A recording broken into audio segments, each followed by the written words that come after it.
Preview. Hello guys, welcome to the Unknown Facts channel. Today we have the best for you. Stay tuned and watch. 10 places frozen in time. Part 1. Tkvarcheli, Georgia. This Soviet ghost town is technically located within a country called the Autonomous Republic of Abkhazia, which is only officially recognized by 5 other countries. To the rest of the world, these are just the remains of another Georgian town that supplied the Soviet industrial machine. The town was constructed back in the 1940s to supply coal to the Soviets. As such, it was built to last long into the future. However, during the War of Independence in the early 1990s, the town fell to Georgian forces.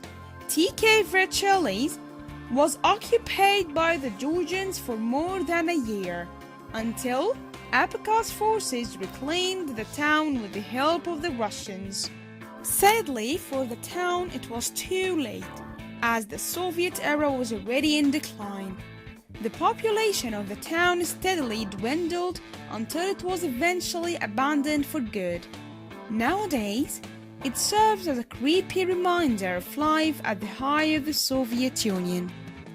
Hashima Island, Japan. At first glance, it's not hard to see why this island was nicknamed Battleship Island. Approached from the water, it really does look like a giant concrete battleship, thanks to its high sea walls, but the history behind this small island is not nearly as pretty as its panoramic views. Hashima was a coal mining town from 1887 till 1974, which aided in the industrialization of Japan. Naturally, mining is back-breaking work, so the demand for workers was high. By 1959, there were 5,259 miners living on the island, crammed into just 16 acres of land. As one of the most densely populated areas in the world, living conditions soon declined to prison-like levels. In the 1960s, petroleum started to replace coal. Many mines throughout Japan were shut down shortly thereafter, including Hashima in 1974. Within a matter of weeks, one of the most densely populated places on Earth was deserted, and the island was left to rot and weather the elements. Kitsault, Canada. The town of Kitsault sits in the province of British Columbia, Canada.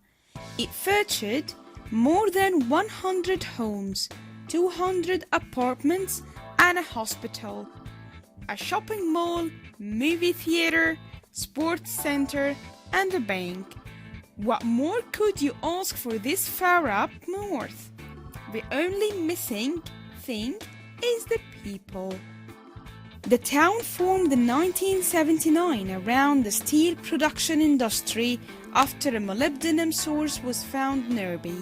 For a while, all was well, but the town's fate was sealed when the price of molybdenum crashed.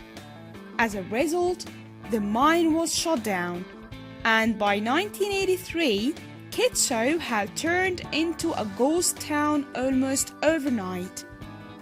The town may possibly have found a saving grace, however, in the form of an entrepreneur who bought the place for $5 million in 2004.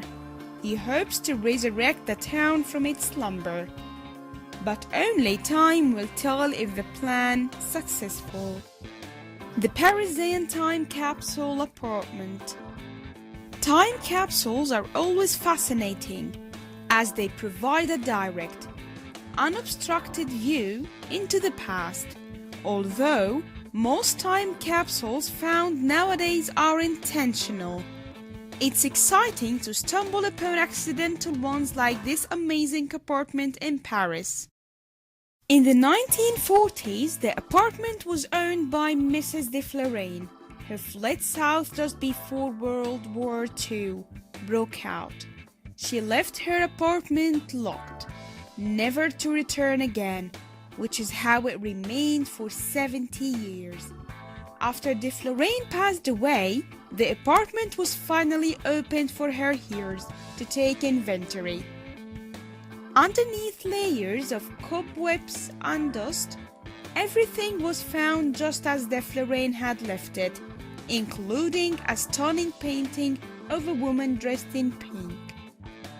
Along with this painting, the inventory team also found a couple of old love letters, which were neatly wrapped in ribbon. Most love letters are only interesting to the people who sent or received them, but these ones were much more than pretty words on paper. They were confirmed to have been written by Giovanni Baldini, who was one of the most influential painters of the Belle Epoque. He was the artist behind the paintings, which depicted de Florane's grandmother, a high society French actress and courtesan. The painting was later sold for a staggering 2.1 million euros. The Buzludzha Monument, Bulgaria. Although at first glance, this structure looks like a giant concrete saucer on top of the mountain, Buzludzha is actually a monument dedicated to communism. The story behind its inception goes all the way back to 1891, when Bulgaria's socialist faction met on this exact spot to discuss Bulgarians' future. Construction began in 1974, and the building was richly decorated with an abundance of Bulgarian and Soviet symbols, including a series of colorful mosaic frescoes on the walls. Perhaps the most impressive feature of the Buzludzha monument is the colossal hammer and sickle in the middle of the dome ceiling. Sadly, this beautiful building eventually fell to scola, as the Bulgarian Communist Party disbanded following a revolution in 1989. Ownership of the monument was transferred to the government, which simply sealed off the main entrance and left it to be ravaged by vandalism and the elements. If you enjoyed the video, make sure you drop a like and share it. If you haven't already, subscribe down below to get notified almost every single day with newer videos.